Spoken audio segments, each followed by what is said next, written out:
Então vamos falar de algumas ideias sobre transformação linear antes de apresentar a definição. Então, como já foi dito, essa transformação é uma função entre dois conjuntos. Então, se eu estiver considerando um conjunto U e V, esses conjuntos U e V são espaços vetoriais.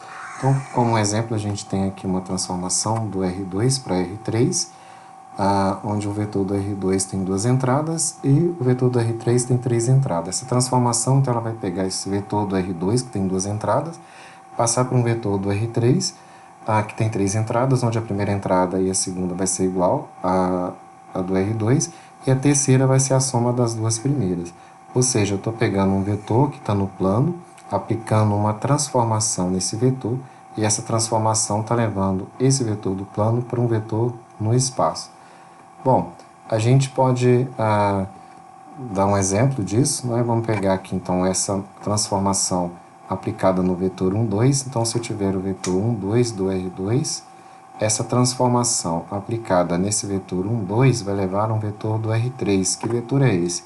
Então, vai ser o vetor que a primeira entrada é igual à primeira entrada do vetor 1, 2, a segunda é igual à segunda entrada do vetor aí do domínio, e a terceira é a soma dos dois primeiros, então seria a 3. Então, essa transformação ela vai levar então um vetorzinho 1, 2 do R2 no vetor 1, 2, 3 do R3. Uma transformação linear de R2 para R3.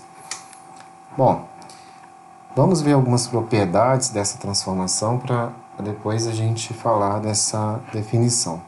Então, a gente, aproveitando essa transformação que já foi apresentada, dado o vetor 1, 2, essa transformação aplicada no vetor U vai levar para o R3, onde eu vou ter aqui a transformação aplicada no vetor U, e o resultado disso vai ser 1, 2 e 3. Então, eu tenho U, T de U vai ser 1, 2, 3. Então, a transformação aplicada no vetor U. Eu tenho um vetor V, esse vetor V aqui, ele é o vetor menos 1 e o 0, aplicando a transformação no vetor V, T de V, então, eu vou ter aqui que o T de V vai ser igual a menos 1, 0, e a última entrada é a soma das duas primeiras, e menos 1. Bom, se eu fizer uma soma dentro do conjunto do R2, o que acontece com a soma dentro do R3, em relação a essas correspondências? Então, se eu pegar o vetor U e somar com o vetor V, eu tenho o vetorzinho, então seria 0 e 2. Se eu aplicar a transformação na soma de U mais V, então eu vou ter que ter de U mais V vai ser igual. Então, a primeira entrada é igual à primeira entrada, a segunda também, e a terceira é a soma dos dois primeiros. Então, vai dar 2. 0, 2 e 2. Bom, será que eu conseguiria descobrir qual que é o resultado dessa transformação aplicada na soma, olhando para o conjunto R3, sem precisar de fazer essa aplicação, fazer essa soma lá no R2? Então, isso é possível? A gente vai observar que sim. Ou seja, quando eu pego o T de U, a gente tem que ele vai ser 1, 2 e 3. O T de V, ele é igual a menos 1, 0 e menos 1. Então, o que é o T de U mais V? Então, sem calcular esse U mais V lá no R2, eu posso encontrar a transformação aplicada na soma dos vetores sem ter a soma desses dois vetores. Então, basta eu somar essas duas transformações que eu tenho, essas duas imagens. Então, T de U mais V deu o mesmo resultado que o T de U mais o T de V. Ou seja, a gente tem aqui o T de U é 1, 2, 3, o T de V é menos 1, 0 e menos 1. A soma da primeira entrada com a primeira entrada dá 0, da segunda entrada com a segunda entrada dá 2, da terceira entrada com a terceira entrada dá 2.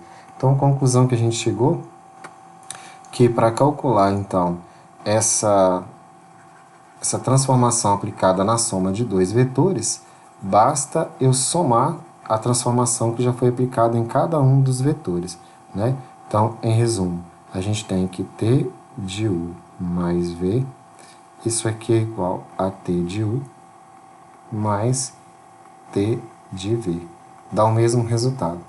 Outra propriedade que a gente pode também analisar é se eu multiplico um vetor u por um escalar. Por exemplo, 3 vezes o vetor u. Se eu multiplicar 3 vezes o vetor u, o que vai acontecer?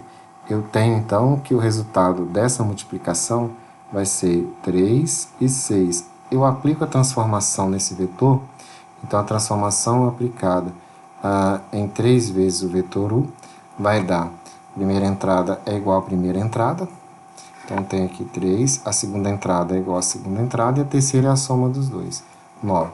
Mas se eu observar a transformação aplicada no vetor u, ela é 1, 2 e 3. Se eu multiplicar essa transformação por 3, eu vou obter 3, 6 e 9.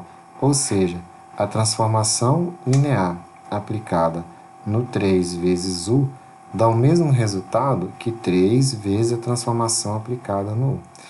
Então, ou seja, a transformação aplicada no alfa, que multiplica um vetor u, vai dar o mesmo resultado que alfa vezes a transformação aplicada no vetor u, certo?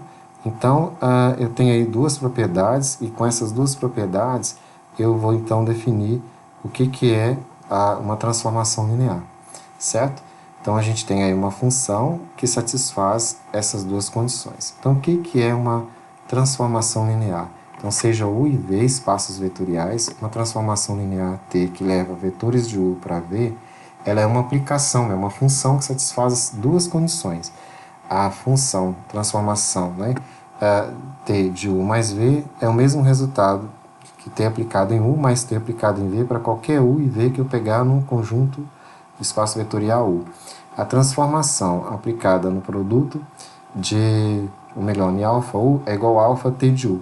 Então, em resumo, a transformação linear ela é uma função que satisfaz duas condições de maneira que, né, a primeira condição, a imagem da função aplicada na soma de dois vetores u mais v é igual à imagem da função aplicada no u mais a imagem da função aplicada no v.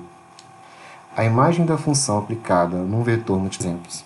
Vocês já estão estudando em cálculo, limite, derivada, então vamos observar, o limite tem várias propriedades, vamos observar duas. Em relação à soma dos limites, então eu tenho aí a função limite aplicada na função f de x, quando x tende para a é igual a l. A função limite aplicada em g de x, quando x tende para a é igual a m.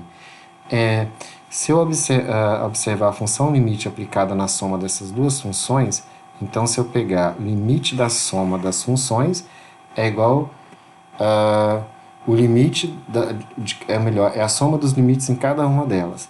Então, ou seja, a função limite aplicada em f mais g é igual à função limite de f mais a função limite de g, em todos os casos quando x tende para a.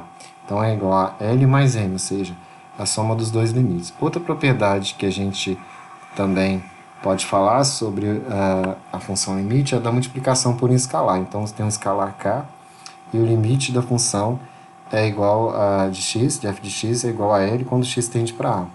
Então, o que acontece? Quando eu vou calcular o limite de uma constante vezes uma função, essa constante pode ficar fora do limite, então é a constante vezes o limite da função. Então, o que a gente observa? Que essa função limite, ela satisfaz a condição de transformação linear.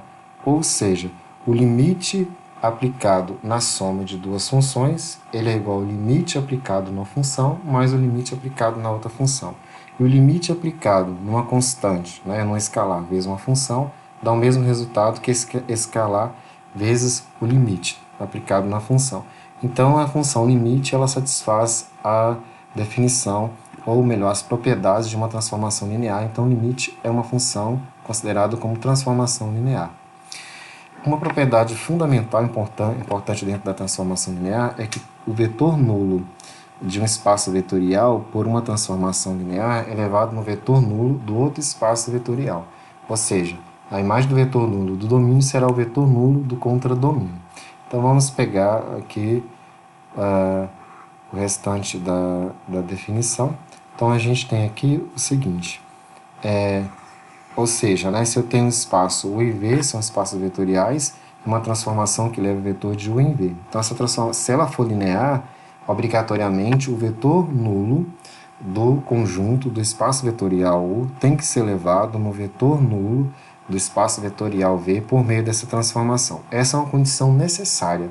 Ela não é suficiente para mostrar que uma transformação é linear, mas ela é necessária se, caso uma transformação não satisfizer essa condição, essa transformação não é linear, certo? Então vamos analisar alguns exemplos. Vamos verificar se as seguintes transformações são lineares. A função de translação de pontos no plano. Então a gente tem uma função aí de R2 em R2, onde vai pegar os pontos x, y, por meio dessa transformação vão ser levados no x do ponto somado com 1 e no y do ponto somado com 2. Bom, se eu aplicar essa transformação no vetor nulo do R2, qual é que é o vetor nulo do R2? Então, é o 0, 0. Então, a transformação aplicada no 0, 0, a segunda função eu tenho que levar na primeira entrada somado com mais 1 e na segunda entrada do vetor somado com 2. Então, ficaria 0 mais 1 e 0 mais 2. Então, a transformação aplicada no vetor 0, 0 vai levar no vetor 1 e 2. Então, o que a gente viu? Que a transformação linear aplicada no 0, 0 é diferente do vetor 0, 0. Logo, essa transformação não é linear, então não satisfez a condição necessária. Vamos pegar um outro exemplo. Então, a gente tem um outro exemplo, analisando essa condição. Essa condição que a gente analisou, ela é necessária, mas não é suficiente. Bom, então a gente tem aqui a seguinte função. Ela tem uma transformação que leva a matriz matriz de ordem 2 no seu determinante, ou seja, com um número real. Quando eu calculo o determinante na matriz, eu vou encontrar um número real. Bom, se eu fizer, então, a função, essa transformação aplicada no z, vai acontecer. Então, eu tenho aqui a transformação aplicada no vetor nulo de M2. O que é o vetor nulo de M2? Então, é uma matriz onde todas as entradas são iguais a zero. Então, vou aplicar aqui a transformação nesse vetor. E segundo a definição de determinante, o resultado, essa aqui na verdade é uma transformação que vai levar no determinante da matriz. Ou seja, é A vezes D menos C vezes B. Então, a transformação aplicada nesse vetor vai ser 0 vezes 0 menos 0 vezes 0. Então, ela vai levar 0 no 0. Então, é uma condição necessária, mas não é suficiente. Então, vamos fazer um teste. Se a gente conseguir achar alguns contra-exemplos, ou seja, achar exemplos que não funcionam, é o suficiente para mostrar que essa transformação não é linear. Ok? Então, vamos considerar a matriz A da seguinte forma. Eu tenho uma matriz A, que a entrada dela vai ser, as entradas vão ser 1, 0, 0, 1. Eu tenho uma matriz B, que, 1, 0, 0, 0, 0. A matriz B vai ser 0, 0, 0, 1. Bom, se eu aplicar a transformação na matriz A, o que vai acontecer? Então, calcular o determinante aqui vai ser igual a 0. Se eu aplicar essa transformação na matriz B, também vai dar o vetor 0, porque é o produto dos elementos de diagonal principal menos o produto dos elementos de diagonal secundária. No entanto, quando eu somo A mais B, eu vou ter a seguinte matriz. Eu vou ter a matriz 1, 0, 0, 1. E aí, quando eu aplico a transformação na soma de A mais B, ou seja, a transformação aplicada no vetor 1, 0, 0, 1, que vai dar o determinante dessa matriz, vai ser igual a 1. Então, o que a gente observa daqui? Que o T de A mais B deu igual a 1. E o T de A deu 0 e o T de B deu 0. Então, T de A mais B foi diferente do T de A, T aplicado em A, mais T aplicada em B. Então, para ser uma transformação linear, eu tenho que essa função aplicada na soma de dois vetores tem que dar o resultado como resultado, mesmo resultado que se eu pegar essa função e aplicar em cada um desses vetores e somar depois. Como isso é diferente, então eu vou falar que essa função, que é o determinante no caso aqui da matriz 2 por 2, ela não é uma transformação linear. Embora ela leva 0 no 0, ela não satisfez a condição de que a imagem aplicada na soma de dois vetores tem que ser a soma das imagens desses dois vetores. E isso não aconteceu. Bom, então dessa parte é só isso por enquanto, então vocês já podem resolver o exercício.